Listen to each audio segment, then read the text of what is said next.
ஏழை அரசு பள்ளி படிக்கிற மாணவர்கள் 2017-18 இந்த நீட் தேர்வுல 7 பேர் தான் 8 பேர் தான் தேர்ச்சி பெற்று மருத்துவரானாங்க. இது ஏழை மாணவர்கள் படிக்கிறாங்க. அதிகமா அரசு பள்ளி படிக்கிற மாணவர்கள் ஏழை மாணவர்கள்.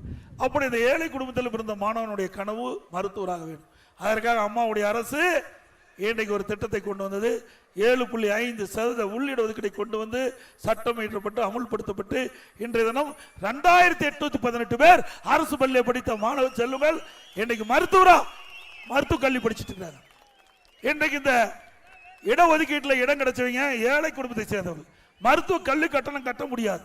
உடனே என்னுடைய கவனத்திற்கு கொண்டு வந்தவுடன் அந்த இடஒதுக்கீட்டில் தேர்வு செய்த அந்த மாணவர்களுக்கு அந்த மருத்துவ கல்வி கட்டணத்தை அரசாங்கமே ஏற்றுக்கொள்ளும் என்று சொல்லி ₹1 செலவு இல்லாம இன்றைக்கு அந்த இடஒதுக்கீட்டில் தேர்வு செய்யப்பட்ட மாணவர்கள் இன்றைக்கு மருத்துவ கல்வியை பயின்று இருக்கிறாங்க. இது அதிமுக ஆட்சியுடைய சாதனை. எதற்காக சொல்லிட்டால் ஒரு அரசாங்கம் எப்படி செயல்பட வேண்டும் என்பதற்கு உதாரணமாக இருந்த அரசாங்கம் அதிமுக அரசாங்கம்.